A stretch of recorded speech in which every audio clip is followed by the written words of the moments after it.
Kia ora, I'm whanana Efeso Collins and welcome to my podcast, Fes and Friends. As you know, I'm running to be Mayor of Auckland, but this podcast is my chance to turn the microphone onto my friends, my family, and those supporting this movement for a just and sustainable city. So sit back and settle in as we do this for the people.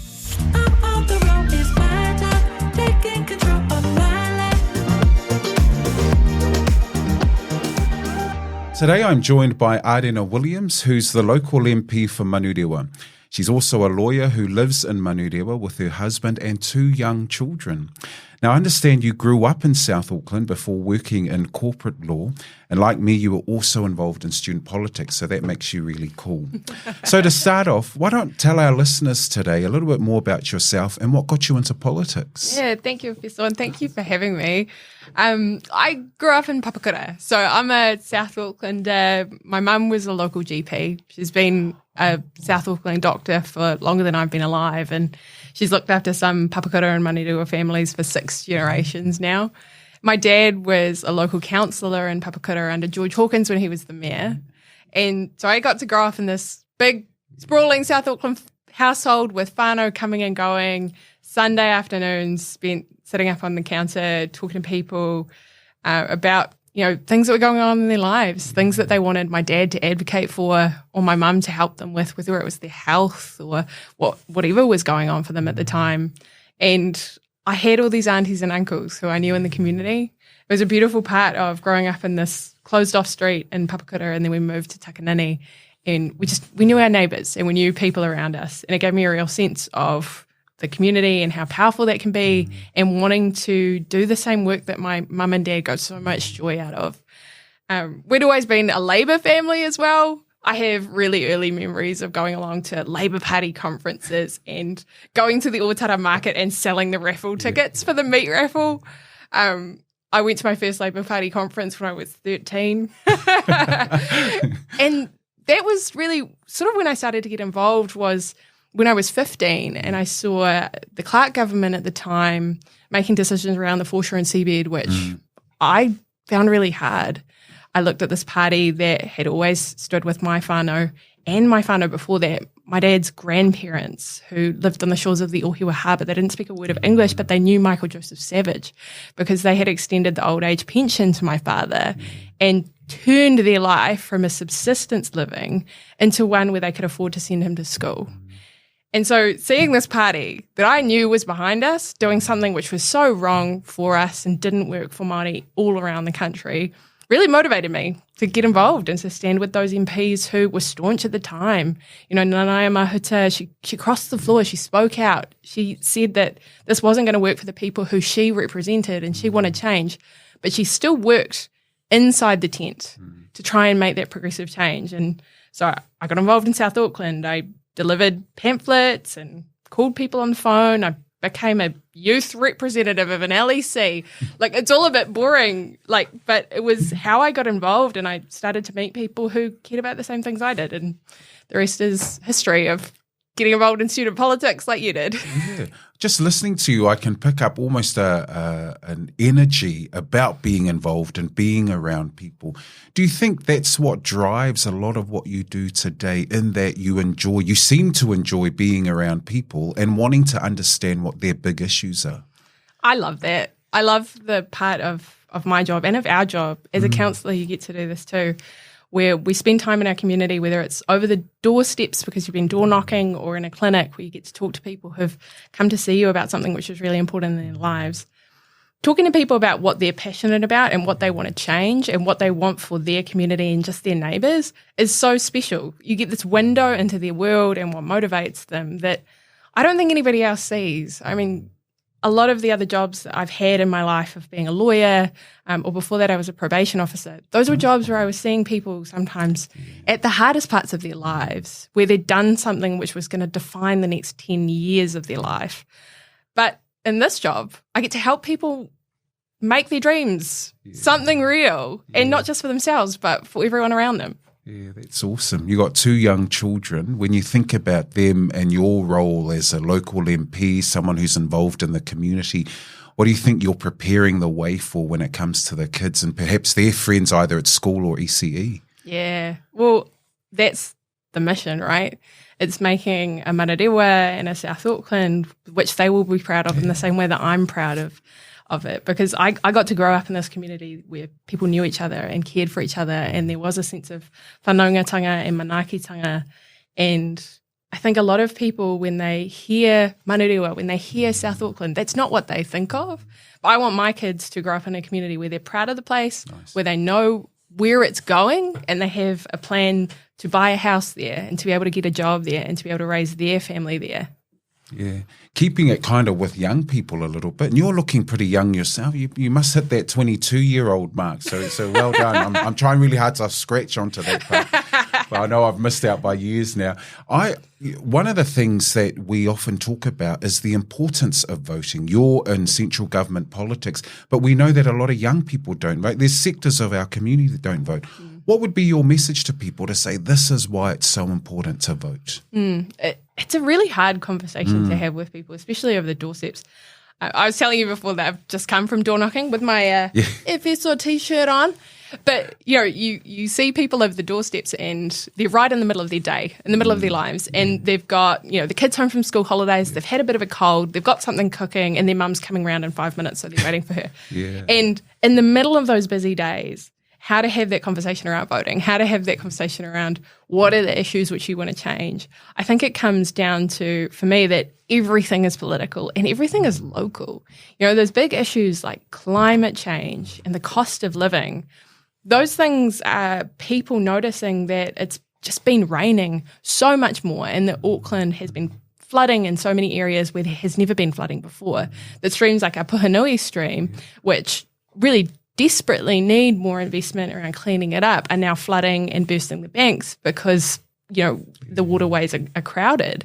And it's people noticing things like when the cost of petrol goes up, that's being caused by things like the war in Ukraine, like a global pandemic, which is disrupting supply chains.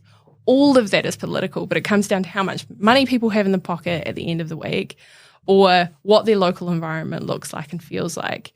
And I think that all comes down to when you get to a period where you're voting for a mayor or a local councillor or your local MP, you have to think, well, getting past the busyness of my day, getting past the busyness of my week, what are those things that make me feel like I want to change things in my community? What are the things that aren't working for me and my family, but also what are the good things that we have that I want for other people?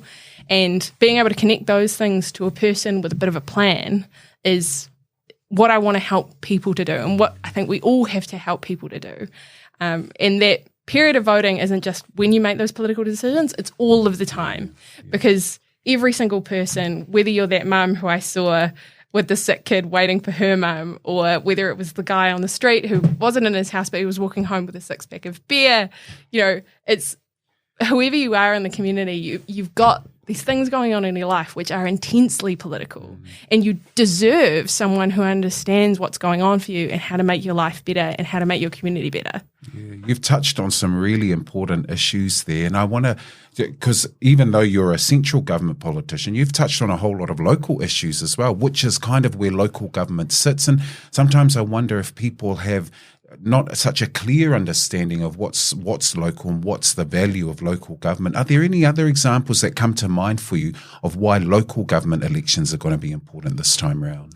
Yeah, I think local government is the place where people, can really touch some of the things which they care about in their lives.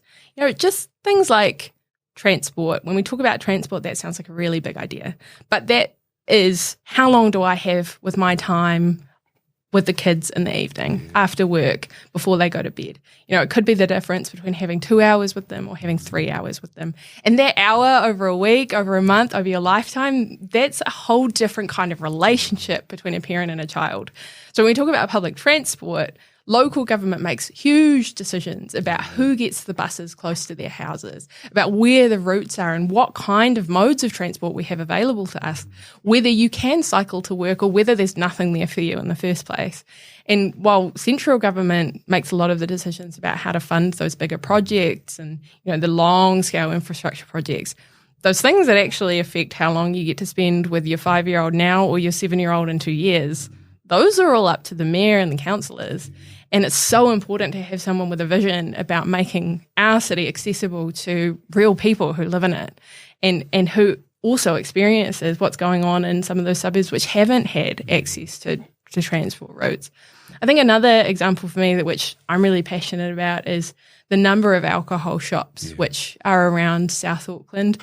For me as an MP, one of the things I hear about so often on the doorsteps is that people are sick of, 11 o'clock, 12 o'clock at night, people walking past their suburban houses, going down to the bottle store or creating glass and mess all around the playgrounds, or just treating the place with disrespect. I think a lot of people want more action on where those alcohol shops can go, and that's a real partnership between central and local government. Central government needs local government to come alongside and be able to limit those stores, but again, local government needs central government to be able to say, well, we're going to have a process where local government isn't spending millions and millions of dollars on ratepayers' money fighting with the alcohol industry. Yeah. Well, I'm sure you've convinced people who are listening to the podcast to make sure they vote because you're touching on issues that affect them directly. These aren't things that are far away. So how do we make it happen? How do I go out, vote to make sure that I'm ready to go come September, I think the 16th, when the voting papers come out? That's the thing. Central government, we have an election day, right? Yeah, I know. It's so unfair. You get to put on your gears if you're into an electoral party, whether it's the Labour Party or the National Party, and go out and tell everybody it's the day that you go down to your local school and you do your voting. And if you're used to central government voting, it feels like a big party at the end of the night.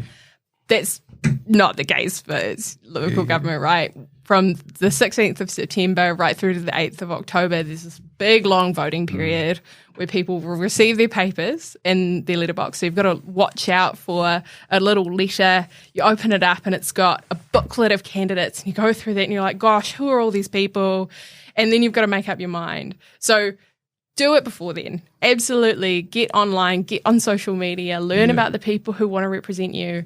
And I would say to any young people who are listening to this and are thinking about how do I vote and who do I vote for, you don't need to know exactly those political issues which are most important to you, but you need someone who you trust to make decisions like you would make decisions, someone who looks like you and talks like you and knows about your community and has grown up in a place like you. That's so important because it means that we're approaching things in the way that you might approach things. And that's a great way to get a little bit of a quick shortcut into deciding who you might think would be a good representative. I'd also say, there have been a lot of people who haven't had a voice at these local council tables. And this year, we have a cohort of Māori and Pacific and Asian New Zealanders standing for local government unlike we've ever had before. There are more people who have been so brave to put their hands up in a time when the data shows us that 50% of local body politicians have received racism, sexism, derogatory comments and threats. So all the power to those people. I think they deserve our support just for putting themselves out there and making a bit of change. Yeah, that's cool. Let's say I'm ready to vote now. I want to cast my vote and I'm good to go. Is there more that I can do if I want to get a bit more active or a bit more involved? What kinds of things are available to me so that both not just finding out more stuff, but actually if I decide, I want to support this cool dude, Efeso, cool. What can I do to get involved? Well, obviously that was a decision that I made, right? Yeah. I went, hey, we are here for the same people. We want to support these people who haven't had a good go, haven't had a fair go. We're out here campaigning for people who want to make this city a better place. And so I got involved in your campaign by getting in touch with you, getting in touch with people who I knew were involved in your campaign and saying, what can I do? And a big part of that is me being able to go door knocking and phone calling. So the first thing I would say to someone is fill a shift. Do what I did when I was 15. Put your hand up and say, can I go door knocking for you? Can I deliver some pamphlets? What do you need? Doing that time out in the community, knocking on doors or putting things in mailboxes is a great way to not only support the candidate, but also get a bigger sense of what the community is like around you. I mean, how many of us have walked down the streets 20 minutes away from our houses and sort of noticed how people are living and how these families look? I think it's a really great way of getting to know people and your own place in the world. The second thing I would say is, supporting is also talking to your whānau and your friends about why you support. So it's not just, please vote for Efeso, tick the box. That's useful. But also about why you've come to the movement. Yeah. And for me, it's because I have that long sense of affiliation with a party, but a broader movement that stood up for people and that changed the way that my great-grandparents lived their whole lives. And being able to connect with people about your story is going to help you and me. And that's really awesome. We're going to have to wrap up. This has been a really good conversation. I'm really into final words, and I know I was going to draw you on a league question, but it's a real rugby thing to do, to give someone a final word before I do my real wrap. And I just wonder, is there a final word for you? I know that there's a cool group of people standing out in Manurewa that you're supporting with the Labour ticket, but what's the final word? Is there? Have you got something in mind? Here's something I'd really want to share with people. I think wherever you are, whoever you are, whatever way you've come to listening to this is your opportunity to get involved. It might not just be volunteering. You might want to stand one day. You might want to work around local politicians.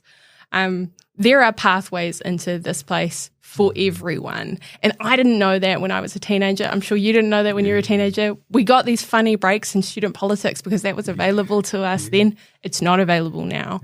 So get in touch with us. We can make space for you. That's our professional jobs, about bringing people into the conversation. So if you're listening and you want to hang out with us because we're fun people, then leave us a message. Oh, that's awesome. Thanks heaps for being on our podcast this afternoon, Ardena. It's been really good. And as has already been said, I'm running for Mayor of Tamaki Makaurau, Auckland. And I think it's really cool, some of the stuff that you've touched on, being part of the community, listening to people and making sure that they know that I understand what they're going through and that they desperately want to build a city that's sustainable and heading into the future that's going to be prosperous for everyone. So a lot of that's going to happen in Manurewa. We want to turn out the vote in Manurewa as well, because we know that over a number of years, Manurewa hasn't had the best turnout. So this is a good chance to get onto people's doors, get phoning, make sure that everyone knows how to participate in their democratic process and cast their vote. So, if you're listening at the moment, I'm sure you'll want to join this movement. You can go to www.efeso.nz. Just want to say thanks again, Ardena, for coming on. Looking forward to whatever's next for you in politics as well. I can see a ministerial coming up. But in the meantime, thanks heaps for getting on the doors and making sure that people in Manurewa are both aware of what's happening at central government, but also knowing that they can back a strong Efeso for Mayor campaign in 2022. Thanks heaps. So thank you for listening in. Remember to like, share, follow and subscribe, as well as leaving a review on your favourite podcast platform. And lastly, don't forget the mayoral elections are coming up soon, and it's important because they give you a chance to have your say on how this city is run. Voting is done by postal ballot, so look out for your voting papers in your letterbox and make sure you mail your papers before October the 8th or just drop them into your local library. Let's do this for the people.